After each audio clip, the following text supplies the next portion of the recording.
Help support the show by joining the Patreon or becoming a YouTube member. Also, hit that like button and subscribe if you want more Browns-focused content. All right, so yesterday the Browns had their first practice. Now, it's important to note, right, when they come back from training camp, the first day or so, maybe even into the second day, aren't going to be the most intense practices you've ever heard of or ever seen. These practices are generally going to be pretty light and pretty similar to what you saw in OTAs. They're not padded. They're not going to be very intense sessions. It's more about install, making sure you know what you need to know, coming back, putting some of that into some physicality, but not really like a full go at it. I think everybody who was at practice today expects more competitive practices later in the week versus now. So yes, they're back. But if you're wondering why the clips look more like OTA clips than training camp clips, it's because camp has a ramp up period. And honestly, we're probably not going to see camp really ramp up until the beginning of August. But there's good news there. If you're a fan of my coverage, I will be in Berea August 1st, 2nd, and 4th for Browns camp. So I'm going to get a ground front row view of what's going on in training camp for those few days. So look forward to that. You know, I'm going to get boots on the ground there in training camp. So fun stuff. But let's get back to what happened in training camp today. Again, there's not going to be too much you can glean. I kind of view this as an extra OTA practice more than anything. Shout out to Daniel Ofuisi from ESPN. He had pretty solid coverage of it on his Twitter page. I'm going to kind of read off some of the tweets he posted as well as others, kind of showing what's going on there at camp. The first bit of news is this, right? Kevin Stefanski said he has no update on rookie Quincy Junkins, who remains unsigned and is not at training camp amid a domestic battery charge. Now, it's interesting that Quincy is not here.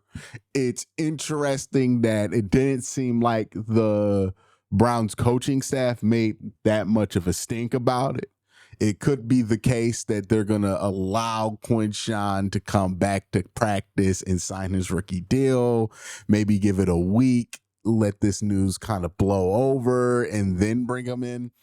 I doubt that Quincy is not going to sign his rookie deal. I talked about this in a video I have coming up with my guy Ace, who covers the Cincinnati Bengals.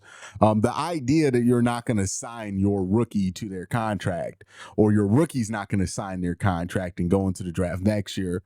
It sounds good on paper if you're thinking in the short term, but in the long term, it's always a horrific idea, because not only would that put Quincy in a disadvantage as far as like being drafted where he was drafted last year, because remember, your rookie deal is going to be slotted where you get drafted. So let's say Quincy does decide to wait this whole thing out, not sign his rookie deal, which there's no word that that's even something that he's even thinking about. But let's imagine that was. Even if he did do that, there's no guarantee he would go as early in the second round as he did. There's no guarantee he would go in the second round at all. He could fall all the way to the fourth round, and then, the contract difference between a second round pick and a fourth round pick is significant and can't be made up for it because you got certain guarantees in your contract. That's kind of what's going on with Shamar Stewart. I talk about that more in depth in a video I have with Ace, and that's going to be coming up soon on the channel. But the same kind of policy applies here. I think they're timing this from a PR perspective, right? Like, they're going to have him here. He's a rookie. And I think most importantly, what they don't want to do is have this guy come up here his first day and have to be thrown to the media, and have to answer all questions about his domestic battery charge. So, I think they're trying to maneuver around that. I think that's what's going on there with him not signing and him not being there at camp day one. They knew there'd be a lot of media attention. I expect them to try to slide this one under the radar as best as they can. over the next couple of days. If I were Kevin, I would probably like give Shador first team reps the same day that like you slide Quinshon in, because then you guarantee all your questions are going to be about Shador and none of your questions are about Quinshon. If you're trying to escape those questions, that would be something that would probably accomplish that goal. So I imagine they're gonna play some games with that, most certainly, or they're waiting until Andrew Berry can stand in person and answer some questions and kind of stand with Quinshon on that too. Like, we'll see what happens, but that's kind of the situation right there.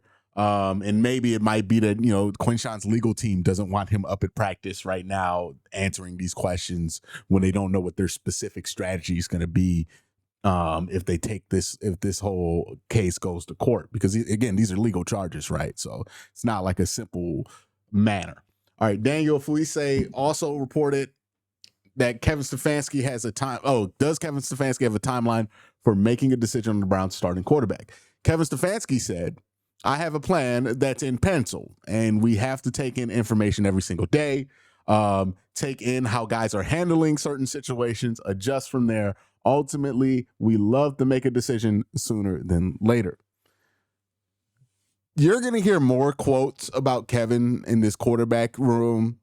It all points to what I talked about in the video I released earlier this week, where I break down that the Browns' four-way competition at quarterback is not really what people think it's going to be. I think it's very clear after listening to Kevin talk today. I think it's going to become even more clear when you see how the Browns plan out practice, that they are looking at this as Joe Flacco, or at least the idea of Joe Flacco, right? Because he doesn't have to practice for them to know who Joe Flacco is, versus Kenny Pickett. Joe's not going to take a ton of reps during training camp because he's 40 plus years old. There's no reason to. He knows this offense. You don't need him to practice to know what Joe Flacco looks like in this offense. At this age, even, he was on the team a couple of years ago. Kenny Pickett's the one you need a lot of reps for. And I talked about in that video. Be ready for it. Kenny Pickett's going to take the majority of the first team reps throughout camp. Whether he ends up being the starter or not, I think he's going to take up the majority of reps during training camp. He could not make the team and that be the case. He can make the team and that be the case, right? Because again, you don't really need Joe Flacco out there. And if Kenny Pickett can't cut it, then Joe Flacco will just be the starter and they'll get rid of Kenny Pickett. If Kenny Pickett can't cut it, then they'll just get rid of Joe Flacco, right? It's kind of a loser leaves town situation there. So, yeah, it seems clear and clear that that's the route they're going. I know a lot of people are looking forward to certain people getting first team reps, and they will, in certain parts of camp. But if we're looking for who's going to take the vast majority of these first team reps, I'm pretty sure it's going to be Kenny Pickett. Not because he's the de facto starter, but just because he's the one guy you can look at right now, if you're this coaching staff, who is on one hand young enough to trust that he could start 17 games and stay healthy, but on the other hand, more experienced than a rookie. He's the one guy on the roster, right? They're hopeful that guy can take the reins because that's the one guy you can have hope for being a 17-game starter, unless one of the rookies that you're leaving the door open for blow you away. The main goal for Kevin Stefanski coming out of camp is, how do I get the quarterback position as stable as possible? Not how do I get the most potential out the quarterback room. That's for later down the line in the season. But coming out of camp, you want a stable quarterback room. And it's either going to be Joe Flacco, which is not going to be very stable, but at least you know what you're getting, or Kenny Pickett, which I don't believe he's going to be stable. But if you're looking at this from a spreadsheet, he's the best bet. If I'm not investing my personal opinion on what Kenny Pickett is as a football player on it. All right. Another post from Daniel Ofoise asks if he'll stick with the quarterback rotation from the spring. Stefanski said, we'll continue to roll in guys this week. We got 4 days before an off day, so we'll take a look at how we do it this week and huddle up and decide how we want to handle next week. I know it will get reported on who's first, and it may change. It will change tomorrow. I think what he's alluding to, when he says he will change tomorrow is that Joe Flacco's probably going to practice in 11 on 11s. So I caution you to read too much into the process until we get much later on in the process. I think that's pretty self-explanatory what he meant there. So again, this quarterback room, the quarterback competition, I know it's been sold to a lot of people as a fatal four-way battle. It's not. They're leaving the door open for the rookies, and they're really giving Kenny Pickett the main opportunity here to prove that he's a starting caliber quarterback. If Kenny proves that he's a starting caliber quarterback during camp, he will be the starter for the beginning of the year. If he does not prove that he's a starting caliber quarterback during camp, then it will probably be Joe Flacco. Everything about the quarterback position will probably be determined about Kenny Pickett, right? Barring something surprising happening from one of the rookies, or more than likely a combination of two things where the rookies look way better than you thought they were, and also Kenny Pickett stinks. Like, Kenny Pickett and how he performs is really going to dictate what happens with the quarterback room. He's the main guy to watch if you're really invested in who's going to start week 1 for the Cleveland Browns. The injury report for camp, Deshaun Watson on PUP. We talked about that. Quincy not signed yet. David Bell, non-football injury. Jerome Ford out with the injury. I would like it if we just brought in another running back. But, I've said my piece on that. Mike Hall, Jordan Hicks out for personal reasons. Same thing with David Njoku. No real surprises there popping up on the injury report. And so, we talked about the injuries a couple of days ago. Doesn't seem like much has changed there. And again, you shouldn't have that many injuries right now. I mean, you're just coming off of a month-long break. What's going on with Jerome Ford? Maybe he hurt himself working out. They did mention, I don't know if I have the screenshot here, but they did mention that Jerome Ford is going to be running back 1 right now on the depth chart. I know they're going back to more gap scheme stuff, and that means that Jerome Ford's not going to have to be asked to make a ton of decisions in the run game, and that might lead to him being better. I just worry about the fact that you're going to be running 2 running backs out there primarily who are under 210 pounds, and you're trying to run a ground and pound style of offense. That concerns me greatly. Like, who is the hammer if it's not going to be Quincy for the first few weeks of the season? I think you got to go out there, go shopping for a hammer if you're Andrew Berry. Like, I understand the hesitancy to do so. Maybe you can replace it with an undrafted free agent, but I would like to take less of the burden of this running back room on this draft class and put more of it on a veteran. If that's just my personal opinion. I understand you don't want to bring back Nick Chubb, but right now this running back room, if Quincy cannot play, does not have a hammer, they should probably have a hammer. There was some kind of reporting on what actually happened during 11 on 11s. Daniel Foyce talked about Pickett was up in 11 on 11s. He played with the first team, concluded his session, nice in rhythm throw to Jerry Jeudy on the crossing route.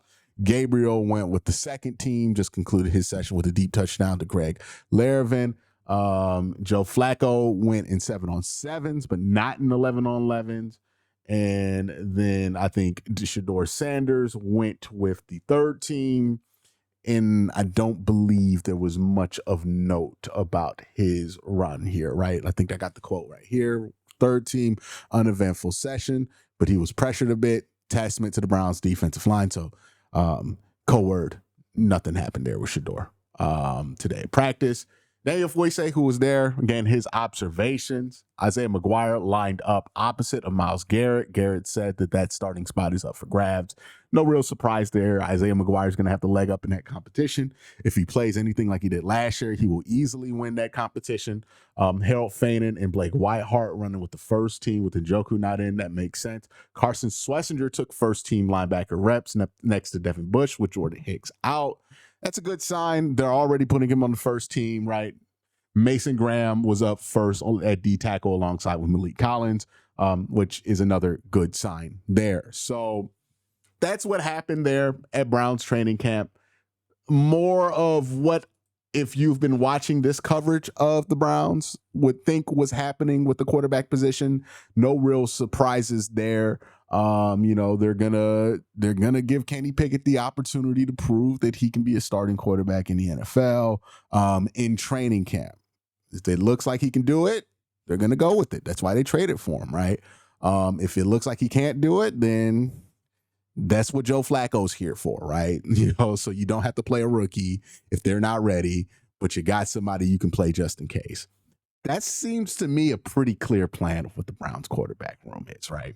I know people are like, oh, how are we going to get this room down? We're not going to keep 4 quarterbacks, all of this stuff. It's not hard to figure out, right? Like if Joe Flacco makes the team, then Kenny Pickett is not needed on the team anymore. And if Kenny Pickett is the starting quarterback, then what do you need Joe Flacco for, right? It seems clear to me this is an either or situation with Kenny Pickett or Joe Flacco. One of these guys will be off the team by the start of the season, more than likely. I know people want to, it's going to be Dylan Gabriel we're going to trade. It's going to be Shedeur Sanders. Who is trading for a quarterback before they play in the NFL?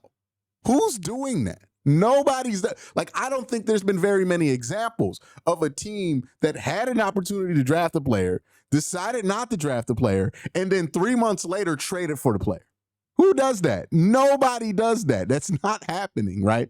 The Browns aren't going to try to slip somebody that they drafted in the 3rd round on waivers into the practice squad. The Browns aren't going to try to slip somebody they drafted or traded up to the 5th round, gave up 2 early 6th round picks for in Shedeur Sanders to try to slide him on to the practice squad. That makes no sense. You can slide Kenny Pickett on the practice squad. If he doesn't beat out Joe Flacco, who's really going to pick him up? He could just be on the practice squad. You could get Tyler Huntley. Jacoby Brissett might be available to throw on your practice squad. This is not a difficult situation to figure out. I don't know why people just bring up 4 quarterbacks, bring up that the Browns are going to keep 3, and act like there's no logical solution to how they're going to get the number down to 3. It feels like we avoid everything but the obvious here, which is it's either or Kenny or Joe Flacco, right? Joe's going to practice a little bit. Kenny's going to practice most of the time, mainly because you don't need Joe to practice that much to know who Joe is. That's my thoughts right now. There's really no surprises right now coming out of camp, but I look forward to getting to Browns camp and covering it in person. I also look forward to hearing more about Browns camp as days go along. And remember, as the week goes on, we're going to get more and more meaningful things happening in practice for the Cleveland Browns. But football's kind of back. I'm really excited. Y'all have a great day. Have an even better night. Peace.